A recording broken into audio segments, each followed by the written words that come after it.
자, 오늘 사도행전 6번째입니다. 흩어짐을 위한 박해. 그래서 사도행전 4장에 있는 말씀으로 여러분과 함께 나누고자 합니다. 여러분, 초에게 말씀드렸던 것처럼 사도행전이 쓰여진 목적은 교회가 어떻게 세워졌으며 세워진 교회를 통하여 복음이 어떻게 땅 끝까지 전해지는 것을 보여주는 것이 사도행전의 목적이라고 말씀을 드렸습니다. 그래서 여러분이 이 사도행전의 말씀을 들으시면서 나와 상관이 없는 주제처럼 바깥에서 그것을 들으면서 교회가 이런 거였구나 하고 강의 듣듯이 들으면 여러분 낙제입니다. 성경은 언제나 그 말씀 속에 내가 주인공이 들어가서 내가 그 안에 있어야 됩니다. 그러니까 교회의 시작과 교회의 성장 안에 나의 삶의 시작과 나의 삶이 어떻게 세워져 나가는 과정이 여러분 함께 그려져야 되는 것이 이 사도행전 말씀을 들으시면서 여러분 잊지 마시기 바랍니다.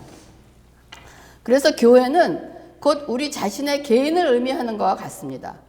그러므로 교회는 그리고 나는 성령 받은 사람들의 공동체를 이루어서 사도들로부터 말씀을 배우고 예배하고 사랑하고 전도하는 역할을 감당하면서 행동하는 교회, 즉 행동하는 나, 세상과 마주하는 교회, 세상과 마주하는 나, 세상 속에 존재하는 모습, 내 모습을 보여주고 있는 것입니다. 그래서 세상과 마주하는 교회의 모습으로 날 때부터 걷지 못하던 사람을 베드로와 요한이 나사렛 예수 그리스도의 이름으로 일으키자 사람들이 놀라서 베드로와 요한을 주목했습니다. 이것은 곧 나의 삶 속에서 평생 걷지 못하는 것 같은 어려움과 고통을 예수 이름으로 일으키는 삶을 사는 것을 의미하는 것입니다. 이제 이런 일이 일어나자 베드로는 사람들이 놀랍게 여기니까 베드로가 말합니다. 야, 이스라엘 사람들아, 이 일을 왜 놀랍게 여기느냐? 우리의 개인의 능력과 권능으로 이 사람을 걷게 한 것처럼 왜 우리를 주목하느냐? 그러지 말아라. 이것은 우리가 한 일이 아니라 너희가 얼마 전에 십자가에 달아 죽인 예수 그리스도께서 하신 일이다 라고 말씀을 전합니다. 참 뼈 때리는 말씀 아닙니까? 놀라지 마. 이 일은 니네들이 죽인 그 예수가 한 거야 라고 얘기하는 거예요 지금. 그래서 이러한 소리를 듣고 놀랍게도 믿는 사람들의 수가 3천, 5천으로 늘어나면서 예수 믿는 사람들의 수가 눈덩이처럼 지금 불어나고 있는 상황입니다. 이제 베드로와 요한은 더 이상 갈릴리 출신의 어부라고 천대받던 그때의 베드로와 요한은 더 이상 아니었을 것입니다. 아마 제자들도 사람들로부터 이런 대우를 받아본 적도 아마 없을 거예요. 굉장히 어리둥절했을 것 같습니다. 사람들이 우리한테 왜 이러지? 라고 얘기합니다. 그런데 이게 웬 말입니까? 이렇게 어리둥절하고 놀라운 일이 일어났는데 오늘 사도행전 4장에는 베드로와 요한이 옥에 갇히는 일이 생겨난 것입니다. 여러분, 하나님의 일을 하는데 복음을 전하는데 왜 옥에 갇히는 일이 생기는 것입니까? 즉 박해, 핍박이 시작되었다는 것입니다. 우리의 삶 속에서도 성령 충만한 삶을 살고 있는데 왜 이런 어려운 상황이 벌어지는가 하는 그러한 질문을 우리가 던질 수 있는 것입니다. 어찌 보면 기독교의 부흥과 핍박은 동전의 양면과 같다고 할 수 있습니다. 많은 사람들은 우리 김 목사님은 좀 안 그런 것 같지만은 익숙한 곳이나 잘 되는 곳에 머물고 싶어 하고 변화를 별로 원하지 않습니다. 그러나 하나님께서 원하시는 것은 복음이 한 곳에만 머무는 것이 아니라 땅 끝까지 퍼져나가는 것을 하나님은 원하시는 것입니다. 여러분, 이것은 우리의 삶에도 적용되는 원리입니다. 사도행전 4장은 예수님의 제자들에게 흩어짐을 준비하는 무엇인가의 변화의 조짐을 조금씩 보여주고 있는 것입니다. 이처럼 약한 지진 강도가 점점 강해져서 AD 70년에 예루살렘이 완전히 망해서 디아스포라가 된 유대인이 전 세계로 흩어진 것은 우리가 역사를 통해서 우리가 알 수 있지 않습니까? 즉 박해라 불리우는 강력한 지각 변동을 인하여 예루살렘 교회는 흩어지는 결과를 맞이하게 되었고 마침내 복음은 이 흩어짐을 통하여 땅 끝으로 향하게 되었다는 것입니다. 그러므로 결국 흩어짐의 일도 땅 끝까지 가는 일도 다 하나님 손안에 있다는 것입니다. 그래서 우리가 흩어짐의 일을 당할 때 두렵지 않습니까? 당황하지 않습니까? 그럴 때 성경은 말하고 있는 거예요. 그 흩어짐도 하나님 손안에 있다는 것을 여러분 잊지 마시기 바랍니다. 사도행전 4장 1절과 2절에 사도들이 백성에게 말할 때 제사장들과 성전 맡은 자들과 사두개인들이 이르러 예수 안에 죽은 자의 부활이 있다고 백성을 가르치고 전함을 싫어하여 라고 되어 있습니다. 지금 백성들을 선동하고 빌라도를 위협해 예수님을 십자가의 죽음으로 몰아간 유대계 지도자들은 그들이 죽인 예수가 구약 선지자들이 예언했던 구세주라 말하는 베드로와 요한을 그냥 둘 수가 없었던 것입니다. 왜냐하면 이 사실을 인정한다는 것은 유대계 지도자 자신들이 하나님이 보내신 메시아를 죽인 자들이 되기 때문에 그들은 베드로와 요한을 잡아 들여야만 했습니다. 그러나 사도들을 체포한 것은 오히려 역효과를 가져왔을 뿐입니다. 이제부터 유대계 지도자들이 조직적인 반발과 노골적인 핍박이 시작되는데 이것은 여러분 시작에 불과하고 결국은 스데반을 돌로 쳐 죽이는 사건까지 발생하게 되는 것입니다. 성전의 솔로몬 행각에서 복음을 전한 베드로와 요한을 잡아 가두는 사건은 사도행전에 기록된 첫 번째 핍박 이야기이며 교회의 핍박은 이때로 시작해서 지금도 계속되고 아마도 세상 끝날까지 지속될 것입니다. 그러므로 전도와 선교는 여러분 끊이지 않는 영적 전쟁이라고 할 수 있습니다. 사도들을 위협하러 온 사람들은 여기 말한 거 보면 제사장, 성전 맡은 자, 사두개인들이라고 성경은 말하고 있는데 이 제사장들은 예배와 제물을 관리하는 레위 지파 사람 중에서 아론의 후손들입니다. 그리고 성전 맡은 자들은 레위 사람 200명으로 구성된 성전 경비원을 총괄하는 사람이라고 합니다. 그러니까 이 사람은 대제사장 집안 사람 중에 하나가 이 자리를 차지하며 성전에서 대제사장 다음으로 높은 지위로 알려져 있다는 것입니다. 또한 사두개인들은 자신들이 솔로몬 왕 때 대제사장이었던 사독의 후손이라고 주장하면서 각별한 자부심을 가지고 사독은 아론의 맏아들 후손이었다고 주장하면서 자신이 가장 정통파 제사장이라고 주장하는 부류의 사람들이에요. 이들은 유대교 안에서 굉장히 귀족적인 그룹을 형성하고 대제사장은 항상 이 그룹에서 선출되었고 매우 물질론적인 세계관을 가진 사람들로 부유한 계급이었던 사람들입니다.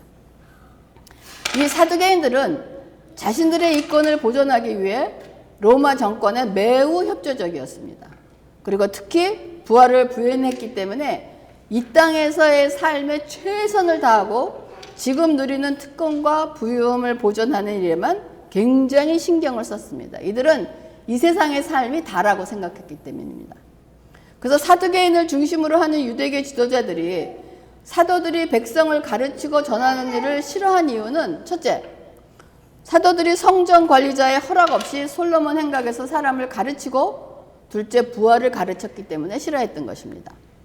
부활을 믿지 않았던 사두개인들은 감히 갈릴리 출신의 어부들이 부활이 없다고 하는 자신들의 주장을 정식으로 반박하는 일은 용납할 수가 없었던 거예요.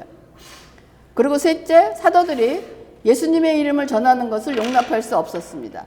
왜냐하면 아까도 말씀드렸던 것처럼 하나님의 아들 메시아라고 주장하던 예수님을 하나님께 망언하는 자로 몰아 죽음으로 몰고 간 자들이 바로 자기 자신들이었기 때문입니다. 그러나 이런 상황 속에서도 예루살렘 교회가 기하급수적으로 일어나자 교회의 고속 성장은 유대교 지도자들에게는 걱정거리와 근심거리가 된 것입니다. 그래서 사도행전 4장 이 분위기를 한번 느껴보세요. 제사장들, 성전 맡은 자, 사두개인들이 이런 느낌의 사람들이었다고 한번 여러분 그 느낌을 한번 상상해 보세요. 이런 사람들이 지금 갈릴리 어부들하고 지금 대항을 하면서 이런 일을 벌이고 있다는 것입니다.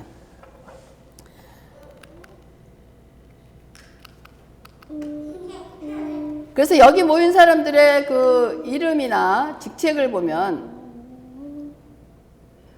관리들과 장로들과 서기관들이 예루살렘에 모였는데 대제사장 안나스와 가야바와 요한과 알렉산더와 및 대제사장의 문중이 다 참여하여 사도들을 가운데 세우고 묻되 너희가 무슨 권세와 누구의 이름으로 이 일을 행하느냐라고 지금 이런 사람들 앞에서 그 베드로와 요한이 대답을 하고 있다고 생각을 해보십시오.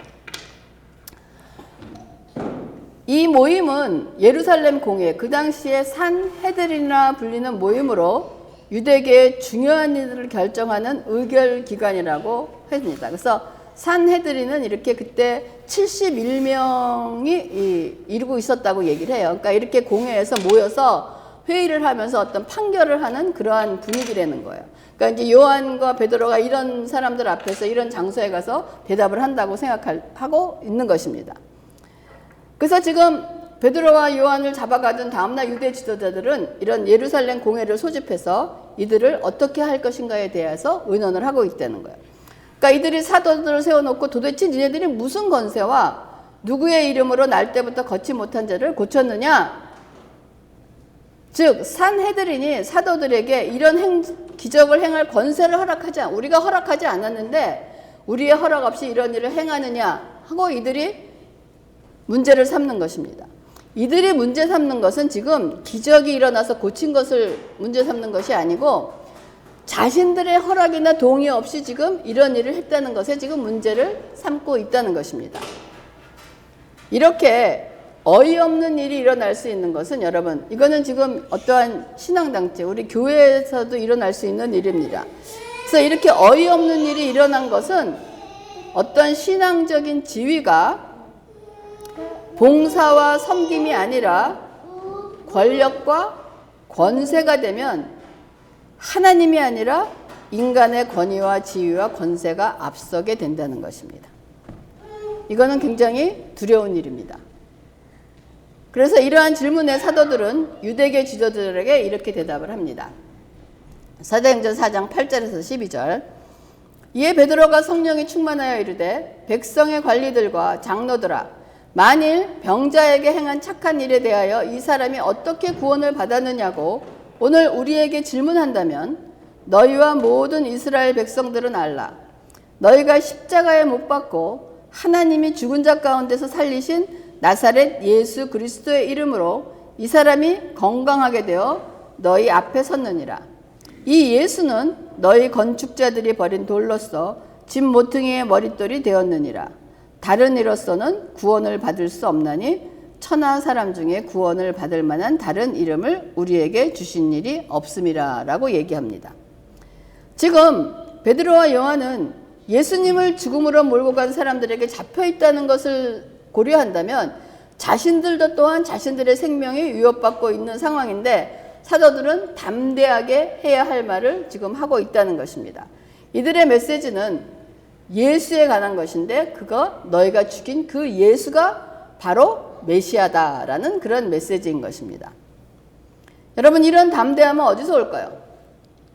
예수님의 제자들을 한번 생각해 보세요. 예수님이 십자가에 박혀 돌아가시기 전에 이들이 어떠한 사람이었는가. 참 겁이 많았던 사람들인데 도대체 이런 생명을 걸고 나오는 이 담대함은 어디서 나오는 것인가. 여러분 이런 담대함은 어디서 오는 것 같아요? 성령 충만입니다. 성령 충만하면 두려움이 없어진다는 거예요. 베드로는 두려움 없이 침착하게 자신들을 공격하는 사람을 향하여 백성들의 관리들과 장로들에 대해서 어떻게 증언하느냐. 다음과 같이 증언하는 거예요. 베드로는 걷지 못하는 사람을 낫게 한 것을 뭐냐? 구원받았다라고 얘기를 합니다. 그래서 이 사건을 통하여 베드로의 예수님에 대한 선포의 내용은 첫째, 이스라엘 백성 모두에게 예수님을 십자가에 못 박은 책임이 너희들에게 있다라고 얘기하는 거예요. 여러분, 이스라엘 백성들에게 예수님을 십자가에 못 박은 책임이 있다라는 의미는 뭘까요? 우리는 없습니까? 그거는 우리 모두가 죄인이라는 것을 얘기하는 거예요. 둘째, 하나님이 예수님을 죽은 자 가운데서 살리셨다.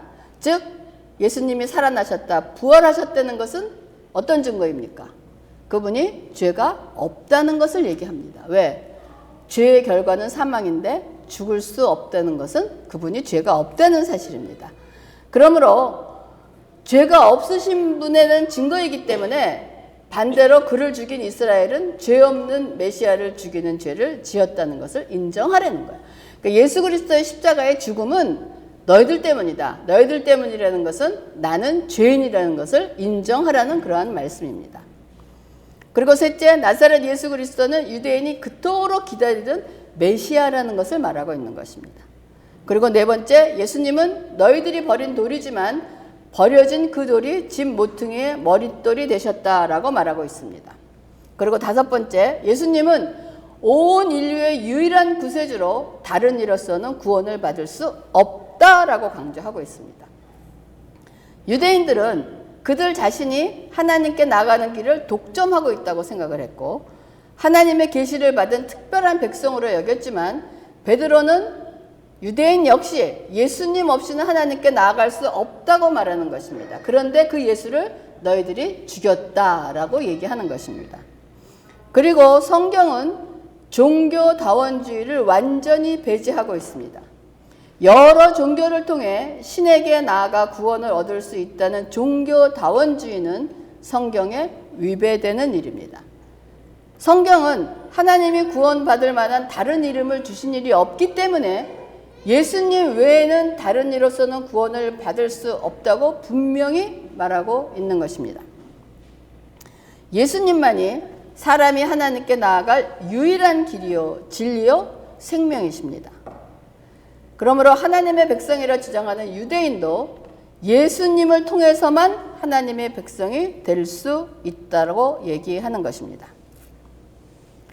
지금까지 여러분 이 말을 들은 유대계 지도자들은 어떠한 심정일지 한번 상상할 수 있을 것 같습니다. 왜냐하면 자신들의 신앙과는 전혀 달라서 인정할 수가 없을 뿐 아니라 이런 말을 전하고 있는 자들은 고작 갈릴리 출신 어부, 더욱더 용납이 안 되는 것입니다.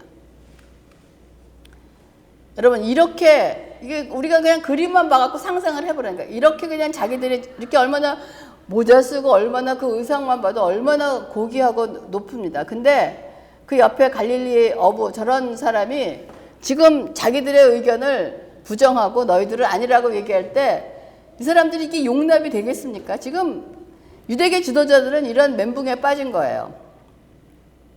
그래서 이 유대계에서 가장 큰 영향을 가지고 있던 예루살렘 공회 유대계 지도자들이 도대체 정규 교육을 받았나? 그런 적도 없고 랍비 교육을 받았나? 랍비 교육을 받지도 않았고 신학 교육을 받은 적도 없는데 마치 이런 모든 교육을 받은 사람들보다 더 잘 교육받은 사람들보다 더 성경적으로 신학적으로 논리를 펼치고 입증하는 것에 보고 이 사람들이 참 놀랄 수밖에 없다는 거야 지금. 그렇기 때문에 유대계 지도자들은 진퇴양난에 처했습니다. 어찌 할 수가 없는 거예요.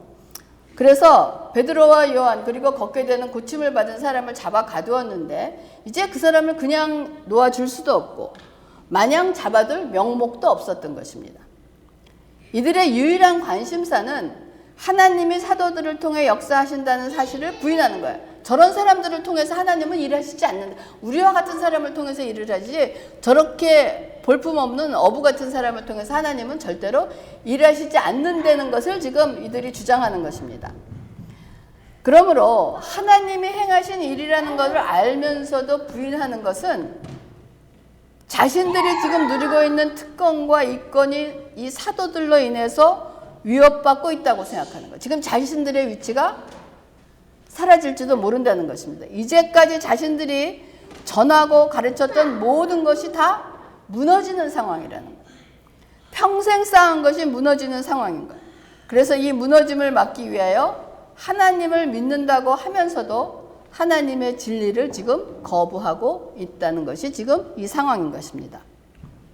여러분 참 이해하기 힘들지 않습니까? 하나님이 하신 일이 뻔히 있는데 하나님이 하신 일이 아니라고 부인한다?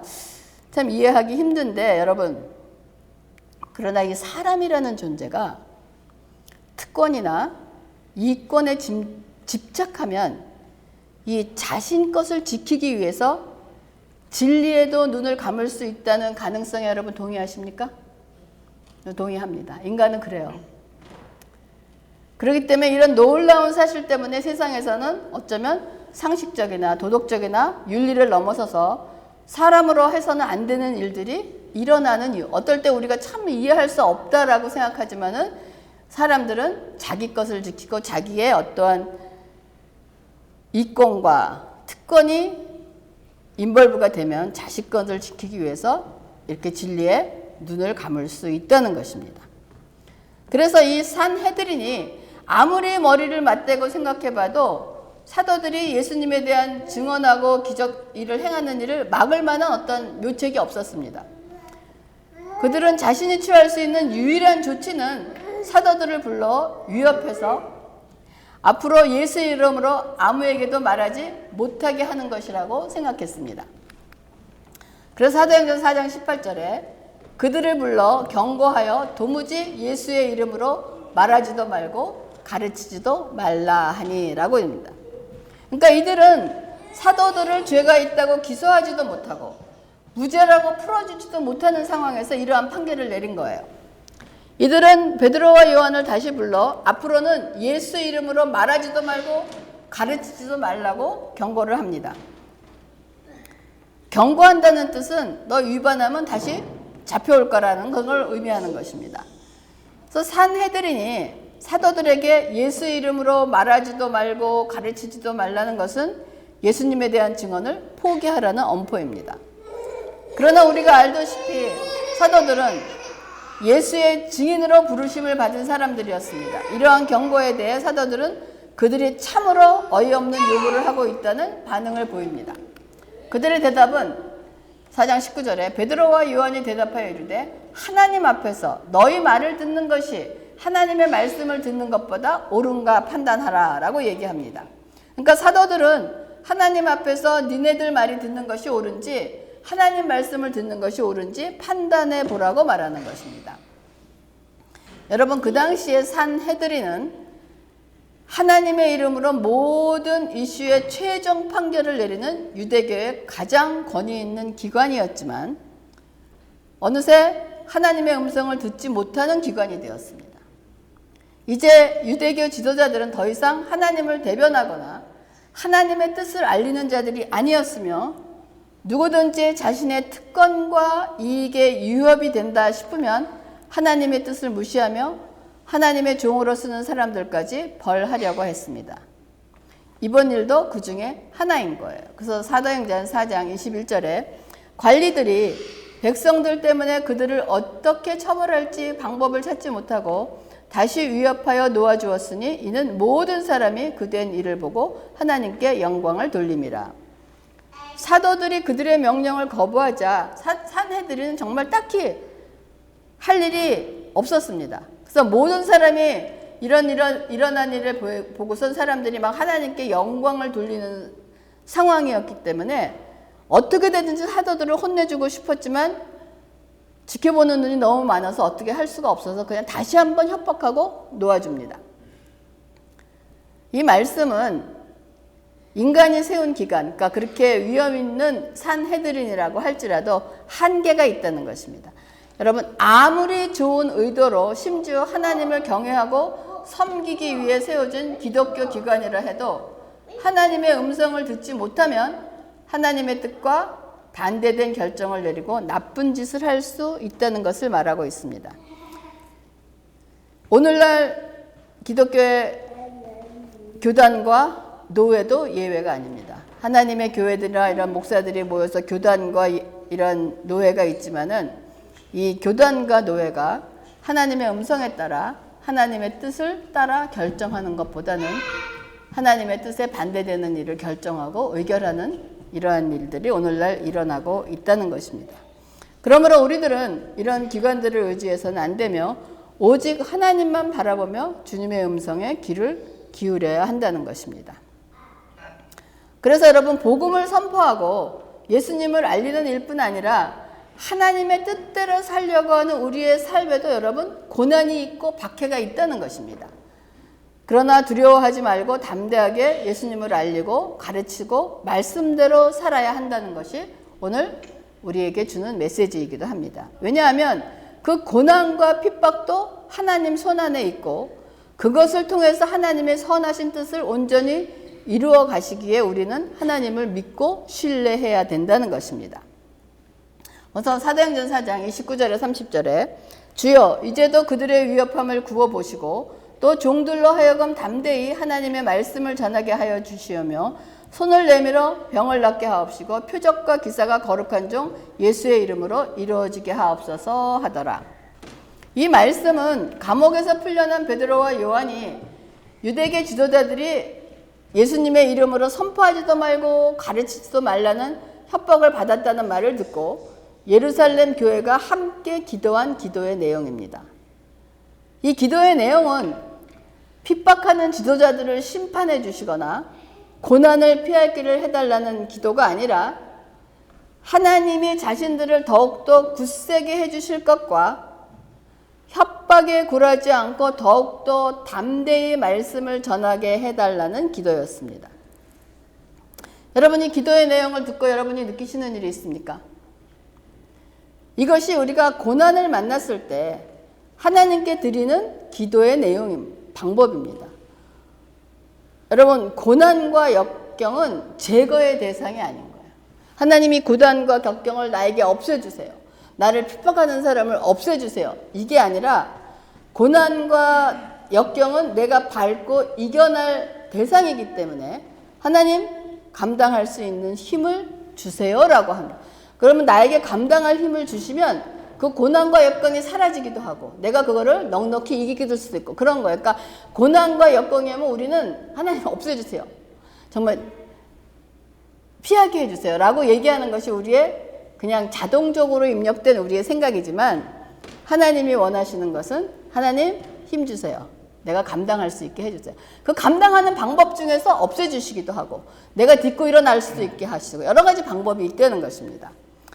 그러므로 여러분 시작에서도 제가 말씀을 드렸지만 여러분들이 사도행전을 통하여 하나님께서 교회를 어떻게 펼쳐나가신가를 보면서 곧 나의 삶, 신앙생활을 어떻게 펼쳐나가시는가를 말씀에 빗대어서 여러분 병행하셔야 된다는 것입니다. 꼭 교회의 역사만 보는 것이 아니라 나의 삶의 역사를 병행해서 보는 것입니다. 그러므로 오늘 말씀의 제목처럼 흩어짐을 위한 핍박, 하나님께서 교회를 세우시고 이 교회가 땅 끝까지 퍼져나가기 위해서 세워진 교회에 여러분 지각 변동을 일으키신다는 것입니다. 여기서 주인공은 핍박이 아니라 흩어짐입니다. 그래서 여러분의 삶, 우리의 삶, 교회에서도 이러한 지각 변동이 있고 흩어짐을 위한 어떠한 조짐이 있다는 것입니다. 여러분, 이 여러분 흩어짐이라는 것은 무엇일까요? 흩어짐이라는 것은 제가 이 말씀을 여러분 픽업을 했습니다. 이사야서 54장 2절과 3절. 곧 장막을 널리 피는 것입니다. 제가 이 말씀을 기억되는 것은 민주가 어디죠? 윈블던에 이사 갔을 때 제가 민주하고 태욱에게 준 축복의 말씀입니다. 내 장막터를 넓히며 내 처소의 휘장을 아끼지 말고 널리 펴되 너의 줄을 길게 하며 너의 말뚝을 견고히 할지어다.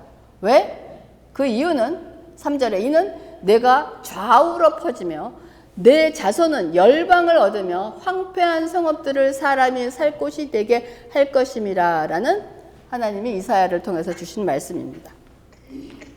여러분, 장막터를 여러분 삶에 넓히시기를 바랍니다. 장막터를 넓힌다는 것은 신앙도 넓히는 것이고 여러분의 생각도 넓히는 것이고 여러분의 마음을 넓히는 것이고 모든 것을 넓히면서 휘장을 널리 치려는 거예요. 아까워하지 말고 아끼지 말고 널리 피려. 그것이 뭐냐? 그리고 말뚝을 견고하게 하려는 거예요. 그것이 뭐냐? 여러분의 자손들이 열방을 얻을 것이며 또한 황폐한 성읍들, 하나님의 말씀을 듣지 못하고 사는 모든 사람들이 살 곳이 되게 하는 일을 우리에게 주신 것입니다. 그러므로 하나님께서 이사야 선지자를 통하여 주신 말씀으로 유다 백성을 통해서 온 세상을 사람 살 곳이 되게 하시길 원하셨다는 것입니다. 지금도 하나님은 우리에게 이 일을 원하십니다.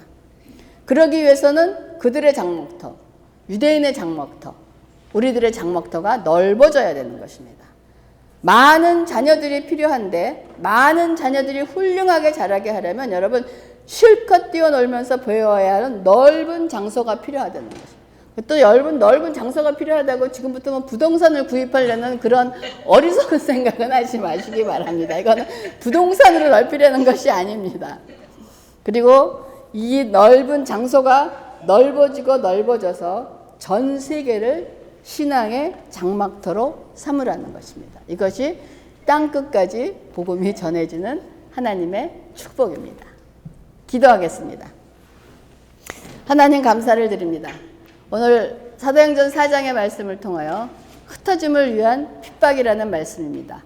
우리의 삶 속에서 아버지 한 장막터를 널리 펴서 하나님의 말씀을 전하고 하나님의 백성들이 다시 황폐된 그 땅에서 돌아올 백성들을 맞이하며 그 영혼들을 돌볼 수 있는 교회가 될 수 있도록 인도하시고 축복하여 주시옵소서. 아버지 감사를 드리면서 모든 말씀을 예수님의 이름으로 기도합니다. 아멘.